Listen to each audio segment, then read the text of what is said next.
we've seen from health service workers for over 30 years. The strike has been called after members in a number of health service trade unions have balloted and asked for their decision in terms of whether they wanted to take strike action. Clearly the result, with over 68% voting in favour of taking strike action, the outcome is today we're going to see strike action from 7 while 11 AM. And I thank you all for your support in these terrible conditions. We have a number of speakers here this morning, and I'm going to try and get through the speakers as quick as we can.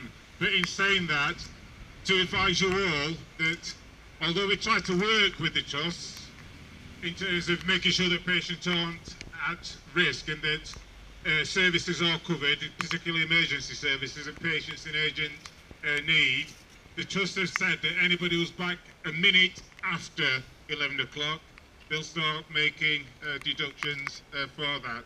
So just to be wary, colleagues, that if you are back after 11 o'clock, that's what they're looking to do. This morning we've got a range of speakers. We've got the Regional Secretary from the TUC, Bill Adams. We have a comrade who's come all the way across from Doncaster, and we all know the awful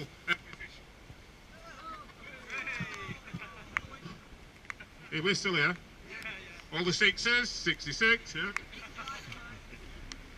We all know the awful position the Doncaster care workers have been under, and they're now into their, is it 83rd, 84th day of industrial action.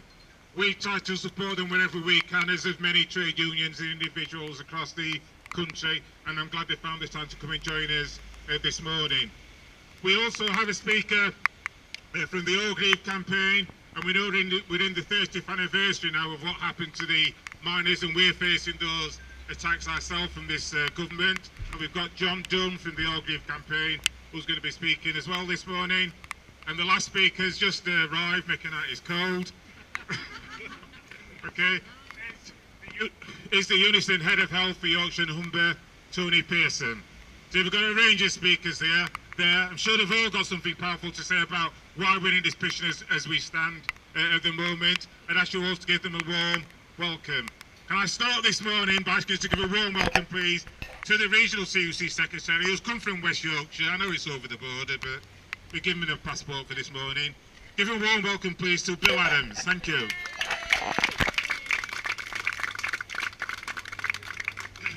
Thanks, John. I took my hat off to you because I'm very proud to stand here with you today.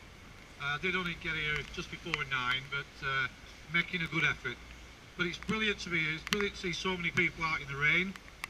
And one of the things that has really struck me about today, I remember the last strike, I'm showing my age now, but the last NHS strike 30 years ago, when stood on these picket lines were miners, bus drivers, office workers from local government, a whole host of other people striking on behalf of the health workers who we know work so hard looking after everybody, whatever class they come from, whatever race they are, wherever they come from in the world. You're always there if they need you. And I think it's one of the things that's really at the heart of the British people. You know, this consecutive governments have sold off all our national assets. But the biggest thing that we can protect and fight for right across different communities, right across classes in this country, is the NHS.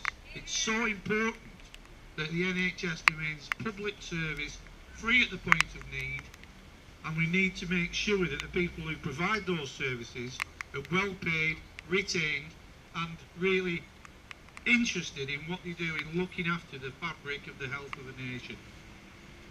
I bring today the comments that have been building up towards this strike. All workers across this region, and I'm sure across the country, are right behind the NHS workers. My partner, I know she's on strike today.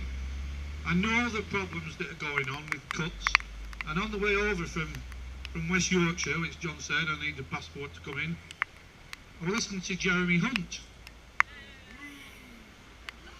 He sat there and said that most people are getting a 3% pay rise this year, and they couldn't afford both the 3% and the 1%. Well, all the facts that I've seen is that 1% recommended by the peer review body has been rejected by Jeremy Hunt.